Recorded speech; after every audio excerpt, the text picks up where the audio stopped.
You're listening to Flip Empire, the show committed to helping real estate entrepreneurs who want to build their empire without sacrificing their life.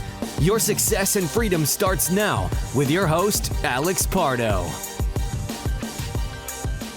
I am back from my travels and super pumped to hop behind the mic and come at you with episode 637 here on the Flip Empire Show. My name is Alex Pardo. If you just recently joined the Flip Empire community, I'm so grateful for you.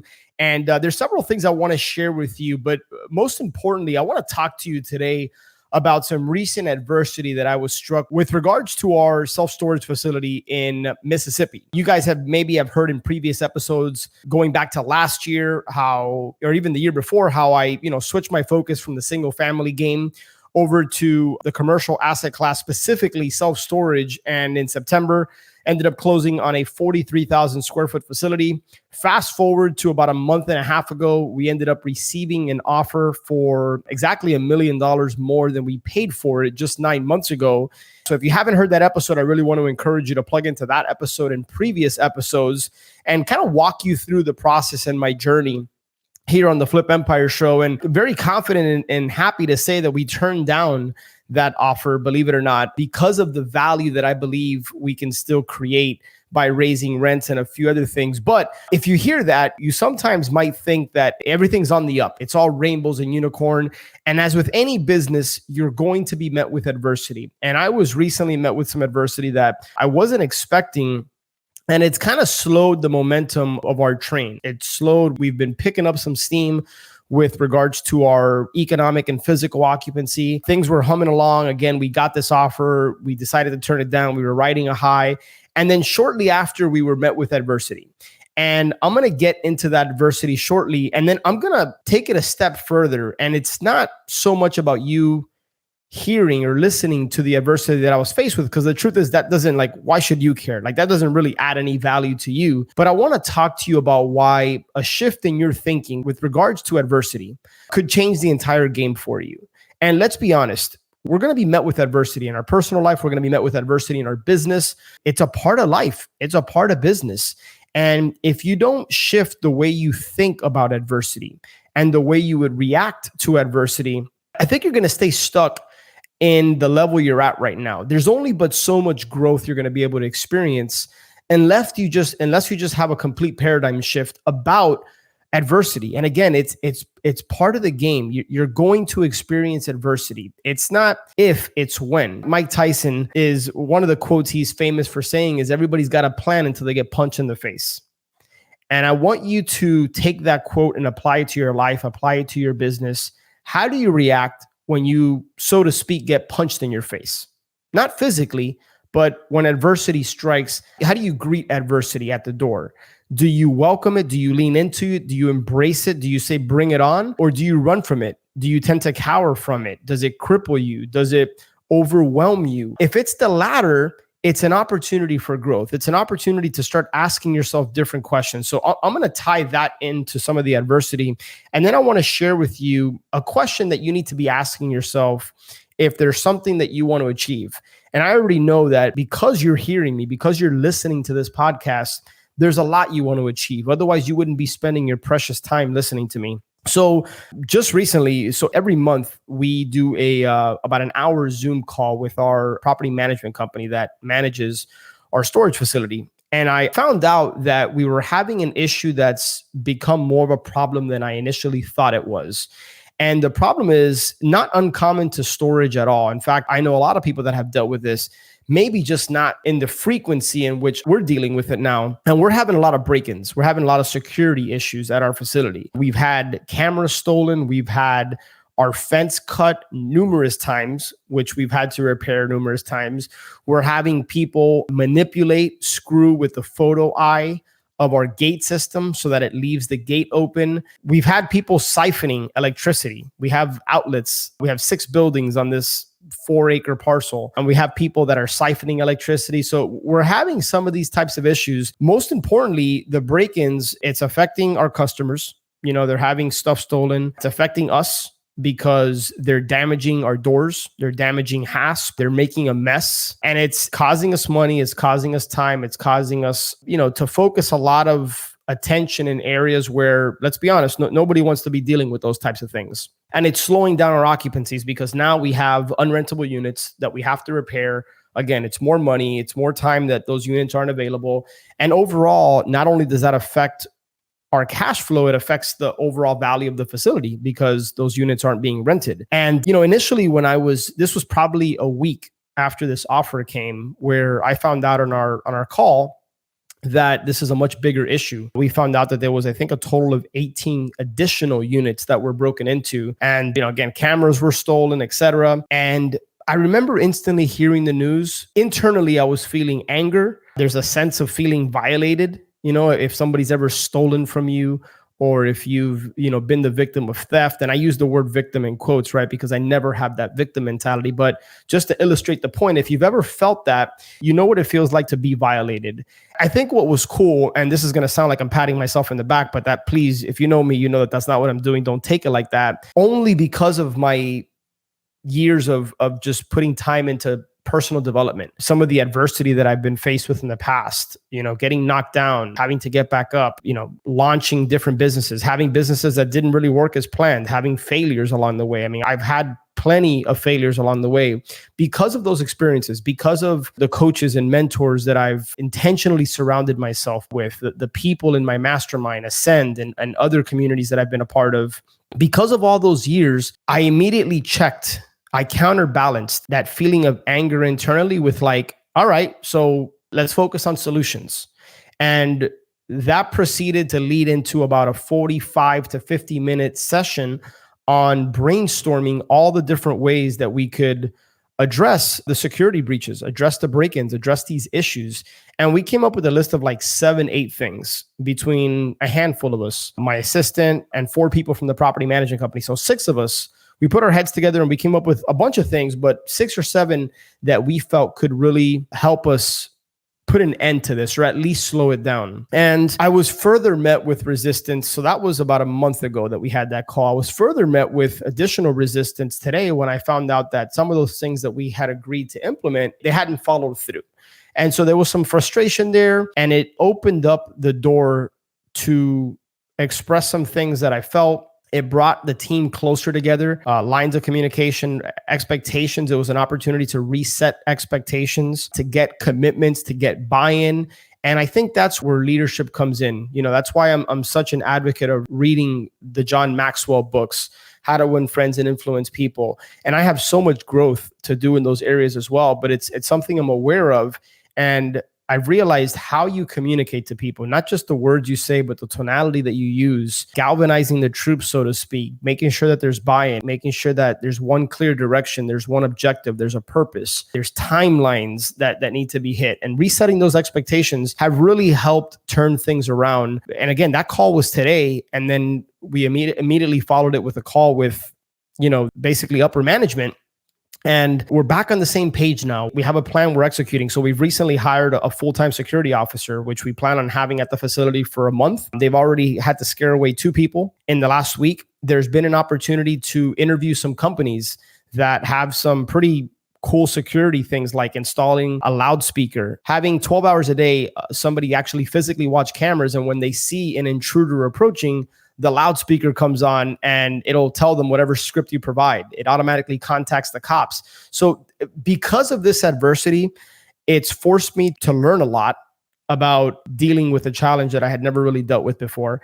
It's allowed me to connect with new people, establish new relationships. There's been an opportunity to get tighter and closer to my management team, reset expectations, and I'm learning a lot going through this process. So I share that with you because while it sucks that it's costing us several $1,000s in security and repairs, in lost revenue, reduced cash flow, things like that, things that nobody wants to deal with, much more appreciative of how I'm having to grow as a result of these challenges. The questions I'm having to ask myself. I've reached out to several people. Now we're in the process of getting quotes on high definition camera system with DVR. I've had an opportunity to connect with different mastermind members, get their feedback, have them pour into me, and they know that I will and have poured into them. And so the relationships get closer. So as a result of this adversity, there's been at least 5 or 6 things that I can just rattle off the top of my head and share with you on this podcast that have been a blessing, that have been a positive. Now we know going forward on my next facility, which, by the way, I don't want to spill the beans yet. The cat's not out of the bag, but hopefully I got some good news for you in the next 2 or 3 episodes. And I believe I will. So now I know what to do, what not to do. There's been an opportunity for growth. So I want you to ask yourself, how do you meet resistance? When adversity comes knocking at the door, how do you show up? Do you run? Do you lean into it? Do you take it on as a challenge? Do you see it as an opportunity for growth? These are the types of questions that you need to be asking yourself with, and be honest with yourself. Don't BS, because you know what's up. And I was recently listening to Joe Rogan on the Lex Fridman podcast. So a little bit of role reversal, where Lex Fridman was interviewing Joe Rogan, and he was asking him about, how did you deal with, if you don't know, Joe Rogan's been in the news and has been under attack for, just a lot of things that have been going on with his podcast on Spotify, and his take and his position on certain things, and, the whole cancel culture and all this type of stuff that I'm not getting into that on this podcast. But one of the things he shared that I thought was really, really interesting, and his podcast is top 1 or 2 in the world, at least to my knowledge. If not, it's up there. I mean, the guy just has a massive, massive podcast and audience and following. He likes adversity because it tells you what time it is. And what he meant by that is that he's like, it shows me what kind of man I am. It shows me how I'm going to show up. It shows me how I'm going to step up. And one of the things he talked about, which I thought was really interesting, is he's like, I put myself in such uncomfortable situations and positions in my training, not just my workouts, but jujitsu. So he talked about how he purposely and intentionally puts himself in extremely difficult, excruciating positions and circumstances, because when he gets through that, it's like a deposit in the confidence bank account. And he didn't say this, those aren't his words, but those are my words. That's how I took it.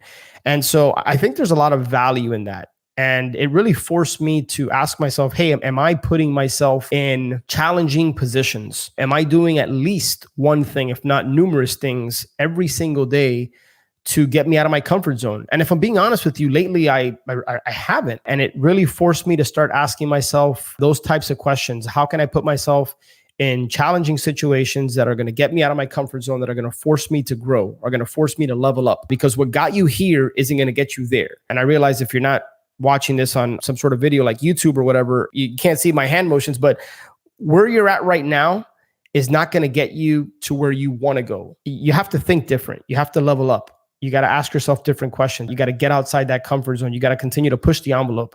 And that's really the purpose of today's podcast. Is I want to challenge you with reframing how you think about adversity. I want you to think about how you can put yourself in positions that are going to force you to grow, that are going to take you towards your goals, push you towards your vision, and understand that you're going to be met with adversity. It's like it's the universe's way to test you, to see if what you say you want, what you think you want, is what you truly want. Hopefully that makes sense. And then the last thing I want to share with you, I was also met with some adversity in getting a large bill. Not that I wasn't expecting it. I wasn't expecting to be nearly as much as it ended up being. What was cool about it is that initially I was like, well, damn, that kind of sucks. I wasn't expecting that. I thought it was going to be X, and now it's X times a lot more. And I was immediately like, all right, game on. And the question I asked myself is, how can I provide others with so much value that they are anxious, excited, and looking forward to paying me a lot of money? How can I provide others with so much value that they're anxious, excited, and happy, looking forward to paying me a lot of money? And I've come up with a couple different things already. It was one of the things I asked myself on kind of my think walk earlier this evening. And those are the types of questions I think you want to ask yourself. I think it's a much more powerful question to ask, how you can deliver and add value to others, versus just putting a financial goal. Hey, I want to make an extra 100 grand in the next month. I want to make an extra $1 million by the end of the year. Whatever the number is, maybe tweak it and ask yourself how you can help others get what they want, and then back into, it's kind of the Zig Ziglar, I think it was. You can get everything you want by helping others get what they want. And that might be a selfish way to look at it, but genuinely think about how you can deliver value to others so that they want to pay you, so that they want to throw money at you, literally or figuratively, right? But think about how you can help others. Pick up a phone, send an email, send a text, talk to somebody. And I think it's cool when you start to ask yourself those things, the answers that come to you consciously and subconsciously. And I'm actually curious to see when I wake up tomorrow, I'm pretty sure I'm going to be met with an idea or two that I haven't thought of. So that's what I want to share with you on today's podcast. As a parting thought and as a parting note, I'm grateful to say, and this is not my doing, but I've just kind of made it the introduction that I have helped several business owners and entrepreneurs receive over $720,000 in money from the US Treasury. So if you don't know what I'm talking about, check ERC.com. Check ERC.com. ERC stands for Employee Retention Credit. If you don't know what it is, it's a program that the US Treasury created to help business owners and entrepreneurs that were affected in some way, shape, or form by the pandemic in 2020 and 2021. This is for business owners who had actual W-2 employees. So if you had subcontractors, things like that, doesn't apply. But if you had any W-2 employees in 2020, 2021, I encourage you guys to go to checkerc.com. You can either click the begin qualifying button in the top right. It takes about 5-10 minutes to answer some questions, and you can almost instantly find out if you qualify and how much money you would be entitled to receive from the government. By the way, this is not a loan. And here's my disclaimer. You should know I'm not a CPA. I'm not an attorney. This isn't legal advice. My CPA was the one that actually told me about this. I looked into it, did my own research, decided to work with the company. I've since received the money from the Treasury, and I've helped others do the same. Check ERC.com. And if you want to find out more details about it, there's a button at the top of that website that says how it works. Click that, and then there's an on-demand 25-minute webinar that you can watch that will answer probably 100% of your questions. So check ERC.com. That's what I want to leave you with. And as always, thank you for supporting the show. I really look forward to the next one. Take care. All right, my friend, I hope you enjoyed that Flip Empire episode and got a lot of value out of it. Make sure to check the show notes page for any resources that were mentioned. And speaking of resources, honestly, I don't think I've done the best job of sharing with you my top curated, highly recommended tools and resources that I use in my business or have used in my business. In some cases, these are affiliate relationships with people that I highly trust and respect. And I know these tools and resources can help you and your business go to the next level. And as an ethical bribe, if you decide to try out one of these resources using my link, I will go ahead and send you an unadvertised bonus. I'll send you something of high value. All you got to do is shoot me an email, alex@flipempire.com.